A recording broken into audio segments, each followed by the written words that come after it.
This is A New Angle, a show about cool people doing awesome things in and around Montana. I'm your host, Justin Angle. This show is supported by First Security Bank, Blackfoot Communications, and the University of Montana College of Business. Hey folks, welcome back, and thanks for tuning in. Today is our June edition of Incentives and Instincts, a recurring series in which I speak with economist and friend Bryce Ward about some of the broader challenges facing our society. Bryce, thanks for being here. Thanks for having me as always, Justin. So you recently published an important and illuminating report on homelessness in Missoula. Joining us to talk about Bryce's research and related topics is Jill Bonny, Executive Director of the Poverello Center, which is marking its 50th anniversary this year. Jill, welcome. Yeah, thanks for having me. So tell us, where did you grow up and what did your parents do? Oh, well, I grew up in Billings, so I've been a Montana girl my whole life. Okay.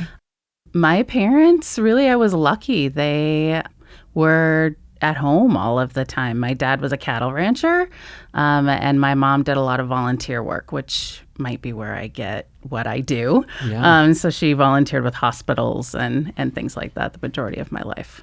Great. So for listeners not familiar, tell us about the Poverello Center. What is it you all do? Our two main things we do is provide emergency shelter and food, but our mission is to provide food, shelter, help, and hope to all who ask, and that help and hope piece can be really broad and change with the needs. And so we have many programs. Of course, we have an emergency shelter where we can serve up to 150 people at the main location, and a food program where we're serving hundreds of meals a day to not only people who live in the shelter, but also anyone in the community. You can just stop by and have lunch. We also have veteran programs where we allow veterans to live for a couple years, and they work with a case manager and establish, employment or benefits, whatever they need to be able to be sustainable in housing once they move out. We have a medical respite program where people who are recovering from an illness or an injury can recover there in a semi-private room instead of returning to the streets or staying in a hospital longer than they need to stay. We have a homeless outreach team, and they work with people who are shelter resistant or are not, coming into shelter for whatever reason. They work with business owners who might have questions about how to talk to people who are living unsheltered. And they really work at relationships all the way around and try to help people feel safe enough to come into shelter. Okay. And how would you categorize the POV as a resource in the Missoula community relative to resources in other urban areas throughout Montana, Billings, Bozeman, the Flathead, et cetera? Many people across the state come to the POV to just kind of see what we're doing, yes, especially as they're building a new shelter or expanding their shelter. We've had Billings come, we've had Bozeman as they're working on a new shelter building, come and find out what we're doing. We also learn from them. They're very interested in our medical respite program. And one of the big things we learned that we have that is very valuable and fascinating to others is we have a federally qualified health center in our building. So Bryce, let's talk about your report. First off, how did it come to be? Who funded this work? It's a collaboration. So MEP was the organizer. Okay, Missoula Economic Partnership. The actual funding came from the group that did the Villaggio, the big low-income apartment that you see on the north side there. Got it. And the county put in some money, and there may have been some others. Basic idea was, when Grant called me up, Grant Kier, director of the Missoula Economic Partnership, we're having more conversations about homelessness, but we don't feel like anybody really understands the issue. Everybody just kind of has their preconceived notions. Yes. So can we get something that would just give us a grounding in fact and research? It's like a primer on the topic, right? Describe the situation. Describe, what's explain, give us a sense of what the literature tells us, what we know and don't know, not just about who's homeless and what impact they have on their communities, but also why and what can we do about it. So when it came to description, you developed 3 questions that you would try to address. Run us through those 3 questions. The big questions were just how big is the population and is it changing over time? Okay. The second thing is okay, well, what's the impact of homelessness? How is this affecting the economy and the community? What's the cost of homelessness? And then, okay, well, that's description. You want to do something about it. You got to know why. Explanation. So then it's explanation. So why are people homeless? And what do we know about, if anything, what works to change the size of the homeless population or to mitigate the costs in some other way? So let's just take a moment to, we'll go through those first two questions quickly, but I encourage listeners to look at the report. It's publicly available. You can get it at the Missoula Economic Partnership website. People think that homelessness is on the rise, at least in Missoula, or at least that's the sense I get talking to folks. It's not necessarily what you found in the research. No, we have to always put a giant asterisk before we talk about any kind of research with respect to homelessness, is that it's not a fixed population. Yes. So it's hard to quantify it. Right? It's not like I can just go to different addresses like, a normal survey. But homeless people, they're changing on a day-to-day basis. Sometimes they're in an emergency shelter. Sometimes they're on the street. Sometimes they're in a hotel room. Sometimes they're at a friend's house. And so in terms of just how many people are homeless at a given time or over some period of time, it's a little bit squishy. Yeah. But the best data that we have, there's two core measures of homelessness. One is known as the point-in-time count. It's a day in January, a night in January, where they come to Jill's place and all the other shelters and they count up everybody there. That's the relatively easy part. The hard part then is we send teams out into the community to try and find the unsheltered homeless wherever they may be. Yeah. So we're only as good as that as we can be at doing that. And if you know where your unsheltered homeless congregate, you can probably count them up okay. But to the extent that they're hidden or off in the woods or someplace else, we just don't know about them. So that's my little caveat. The other count is based on just anybody who comes into the system, right? So in Missoula, we have this lovely thing called the coordinated entry system, where any of the providers, whether it's the POV or the temporary safe outdoor space or any of the providers, they all get together, they keep a list, so we have that. So both of those things, but they tell us kind of the same thing, which is homeless rates currently are pretty typical for the last 4 years since we've got reasonably good data. And how does Montana stack up relative to other states? About typical. California's a big state, and there's a reason for that, which has to do with nice weather. But we're pretty typical, with the caveat, any place with a large rural population is going to have poorly counted homelessness. Harder to measure. We just don't count them. There's no shelters there, so we're not doing that part of it. And if typically the people who run the counting of the unsheltered are the shelters. So if you don't have a shelter, if you don't have providers, no one's going out in Condon to count up.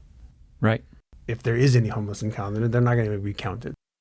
Jill, when you hear this sort of description from Bryce and this notion that, or the public probably thinks this is a problem on the rise, the numbers as we measure them indicate perhaps not. How does that jive with your experience and the pressure and demand on the resources that you provide? Yeah, I mean, I think he's exactly right. We're not seeing that the numbers are getting larger, but also we don't know. There are people who are staying in their car that we just have no idea about. And like you said, people who are staying with a friend, especially in the winter, which is when the point in time count happens, people are more apt to say, yes, you can come stay with me when it's really cold outside.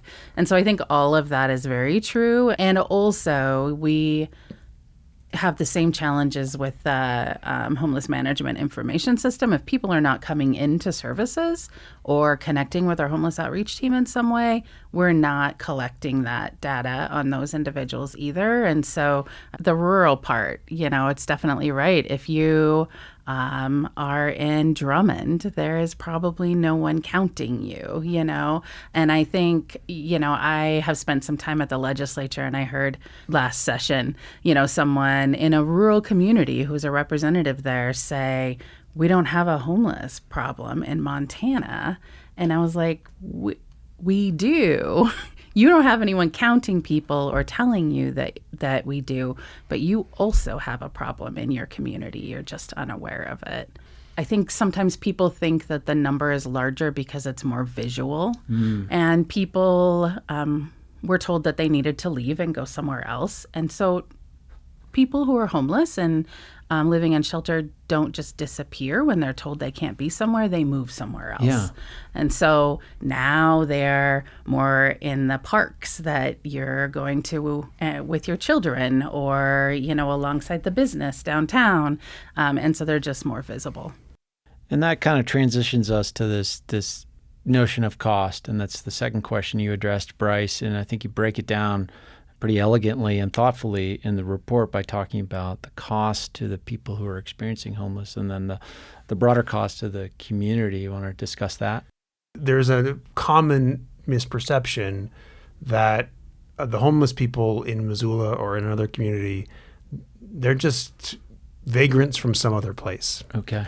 And it's just absolutely not true. Now, it's a hard thing to track and measure for lots of reasons, but lots of people, when they do the point-in-time count, they'll do a survey, but they'll ask other questions. And one of the common questions is, where were you last housed? Mm-hmm.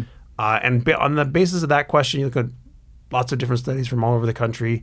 Typically, 75% say they were last housed in the community that you find them. Another 15%, they're intra-regional. They're from the general area, but not that exact community. Okay. In Missoula, that's easy to think about. That's just the lack of services we talk about in all of the places that aren't Missoula, around Missoula. Mm-hmm. So if you're seeking services and you're in rural Missoula County or Valley County or Sanders County or Mineral County or Lake County or Granite County, you're probably coming to Missoula. Yeah. And that means that you are now here counted. And that's, typically that's about 15% or so. And then about 10% really are long-term interstate migrants, although with the caveat, one study that recently did a good look at this found that most of those people were returning to where they were born. These are members of our community for the most part. Therefore, if they're suffering because of homelessness, we have to account for that as part of the social cost to the community of homelessness. And they should be included in the welfare descriptions of the community. If we're going to get jargony, the welfare function of the community, they have to have some weight. Yes. They have some weight because the cost of homelessness to the homeless is very large. Just imagine being homeless, right? You have to find food, shelter, somewhere to cook, somewhere to bathe, somewhere to go to the bathroom. You can't leave your stuff. And, that's all very stressful. And we see in the data, people who are experiencing homelessness have terrible health outcomes. Their mortality rates are 3.5 times the sheltered population. They have early onset aging, which means they have like 65% of them or something have like chronic health conditions. Yeah. 75% of them have some form of mental health challenge. It's not a good thing. Now, some of that is part of how they end up being homeless. So it's bi-directional. It's not just one way, become homeless, everything bad happens. A lot of times it's bad stuff was already happening to me health-wise, and therefore I became homeless. Sure. It certainly exacerbates it. So it's bad, it's costly, it's not good. Another part of the cost is, it's particularly if you're near a shelter or near an encampment, crime goes up. We have evidence for that. We have evidence that just becoming homeless increases your propensity for crime, impacts on quality of life, right? Sure. So, there's mess on the street. Yep. There's visual disturbance, right? The tents that you see in the parks or whatever it is. Again, a large proportion of the homeless population does suffer from substance abuse or mental health challenges. So encounters can be uncomfortable. Yep. And that makes people nervous.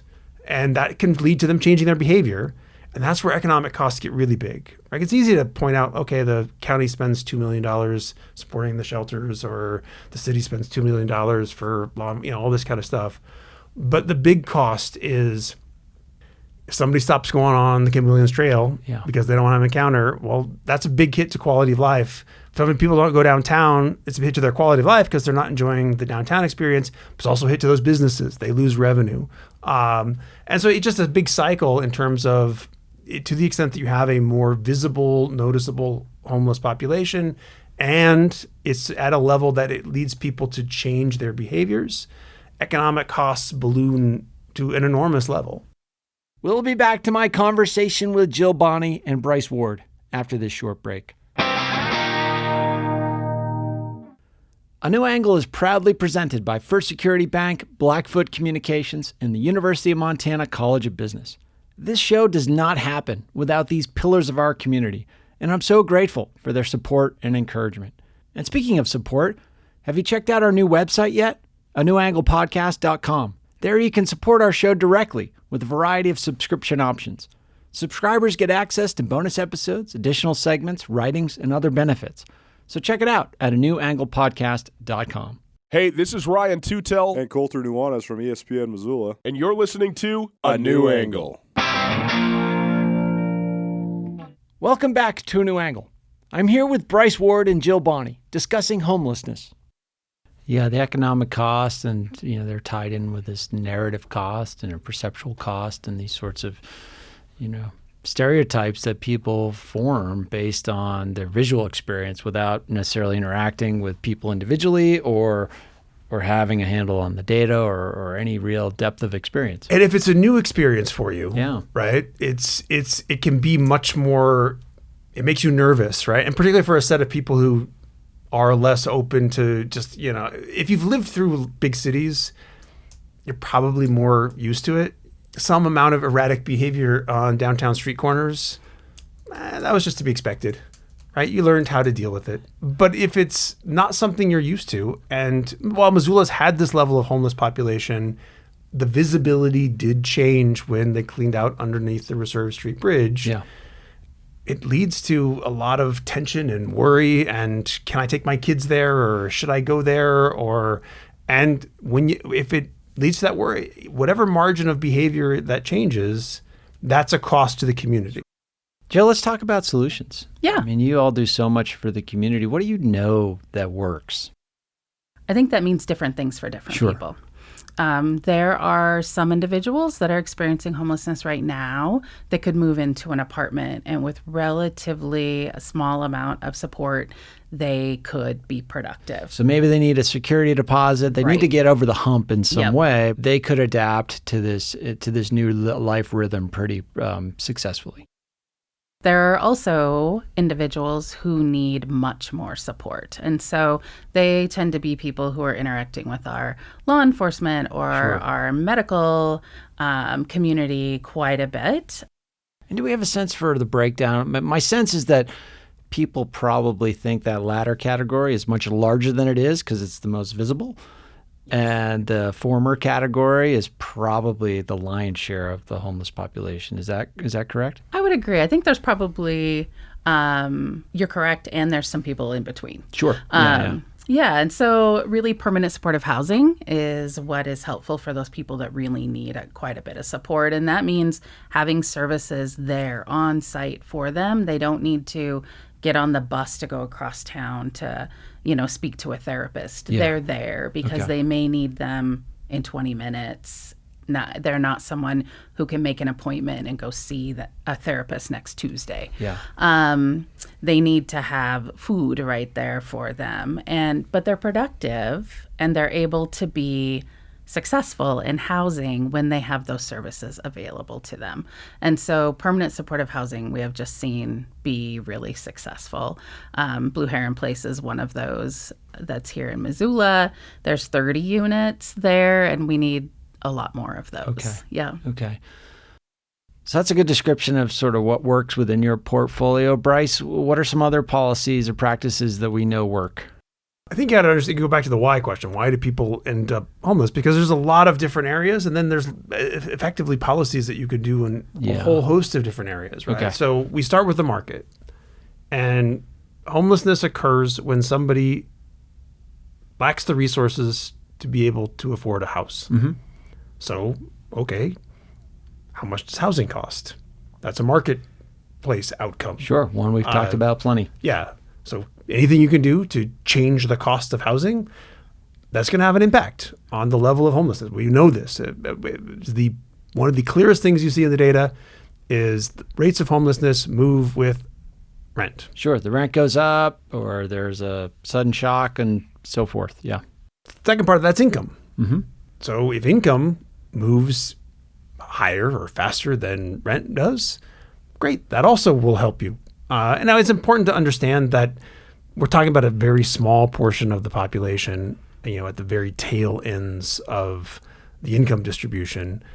So you're also talking about the very bottom rung of the housing ladder and the bottom rung of the income ladder. But there's lots of policies that you can do to make sure that that ladder extends down, Sure. make sure that there's low cost housing available, and make sure that there's support and good, robust labor market for people at the bottom of the labor market. Then we move into the safety net.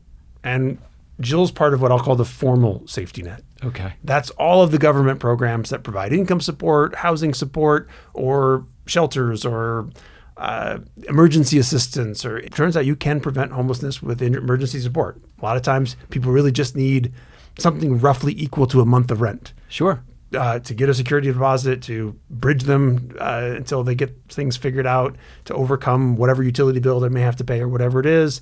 But the best attempt that researchers have done to try and count what we call doubled up. And so when we talk about literally homeless, like the counts that we talked about earlier, typically those don't include people who are crashing on somebody's couch. Sure. But the size of the people of the population crashing on somebody's couch, we call them doubled up, it's 6.5 times the size of the point in time count. So there's a lot of people, and that's typically when whatever studies have been done that like kind of track the pathway into homelessness. Mm-hmm. You start off, okay, I've got a house or an apartment or whatever it is. I lose that. The next step is pretty much always, I'm going to stay with friends and family. And I will stay there as long as I can. Yep. But then relationship issues, or we get in fights, or, Safety. I can't make maybe I'm paying you something, but I can't pay you, whatever it is, that relationship breaks down. Then if I have a car, I'm going to be in my car, right? But that's hard to maintain because you're getting ticketed and towed. I got money for gas to move it around all the time. People don't like the visual of it, so they're trying to get people to tow it anyway. And once it gets towed, you probably don't have the resources to get it back out. And then you're into emergency shelters and, or on the streets. And so there's that ladder, but that first one, keeping people in, or even just having access to resources before I even crash on a couch. I can call United Way, that's the group here in Missoula, and get emergency assistance if they have money available. Right. But I can also call my friends and family. Yes. Right. And so that informal safety net is such an enormous part of how we keep and mitigate, prevent people from tipping into homelessness, prevent them tipping into literal homelessness, and pulling them back out, because that's where resources are available without having to go through bureaucracy and access and what's available and do I qualify and all that kind of stuff. Because the literature is clear. If you have a social safety net, you don't become homeless. Sure. That's just clear. It's very hard for you to become homeless. You have to do a lot. So do people have that? Why don't they have it? And what are we doing? how do you help them build it? How do you help them build it? Because Yeah. we do not have much policy, as we've talked about a million times, in terms of, let's make sure everybody's part of a community and has a social network and is investing in social capital. And the last thing that you do is you get to the bottom and you say, okay, there's market outcomes, there's a safety net outcome, but it's not random who ends up at the bottom. Right? There are people who struggle in market contexts, and there are people who struggle to access safety net, whether formal or informal. And, those are people who typically have a lot of struggles. We can provide that social safety net, the formal safety net. We can give you housing subsidies, and we can help you find jobs, and we can help you get training. But we have to help people and give them purpose and meaning and ability to see their way to contributing into the community. Otherwise, you're just back into, can we permanently support you? Yeah. That's permanent supportive housing.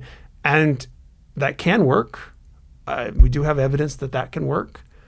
But it's very expensive. Yeah, I would say also, a lot of times people say, what causes homelessness? Why do people become homeless? And when I have a conversation with people, what I have heard over the years is over and over and over again is that it's a relationship breakdown, whether it was a divorce that people just never got back on their feet, whether it was a breakup and you're here with your baby, or someone passed away that was very near to you. We just hear that over and over again. 9 times out of 10, it's a relationship breakdown. If that happens and then they don't have the support around them to help them get through that situation, they end up at our doorstep. So, Jill, in our remaining time, I'd love to sort of just allow you to have a magic wand for a moment what would you, if you could wave that magic wand, what sort of things would you create, or policies would you pass, or resources would you like to have at your disposal? We know that case management works. Okay. So, having services for people to be able to go talk to someone and have that person be there. So people trained as you in social work to be able to one-on-one really help individually. Yeah, and that was something that, we lost quite a bit of the funding for that in Montana in 2017. And we saw almost overnight a difference of how many people were showing up at the POV. We need more access to mental health care and substance abuse disorder treatment centers. Right now, if someone were to come to me and say, I have been an addict for 10 years and I'm ready to stop today, I don't think we could get them in anywhere. So, and they're not going to be ready tomorrow. It's like, I'm ready right now. What can I do? We need lots of options for shelter and lots of options for housing. And so some people are never going to come indoors for shelter. They're always going to want to stay outdoors. We need housing and affordable housing and living wages for people to be able to pay their bills and be productive. I think once people could feel like they were productive, then it would help their mental health. It would help them reestablish relationships that they had lost before. All of those things. Nobody wants to call their children that they've been estranged from for years and say, I still don't have anything going for me. They want to call and say, this is what has happened, and I've gotten some help with housing, and I'm employed, and please come visit me. We should mention the 50th anniversary of the Poverello Center. I mean, that is an important milestone for this institution to be so successful and enduring, maintaining its position and its role in the community. How do you feel about marking that milestone? It's really been interesting looking back at the history of the POV and all of the people that have been involved. For example, St. Francis Church those are the individuals that really started the POV to begin with, and they still make sack lunches at the POV twice a week to this day. And so really celebrating the people that have been involved, celebrating the successes that we've had, the support we have given people over the years, and then also just looking forward and working with the community to find out what's next for the next 50 years of the POV. Thanks for being here, Bryce. Yeah. Thanks, as always, for this work and for sharing it and helping us understand these complex issues. I think that's one of your greatest abilities, and your contribution just continues. So thank you very much.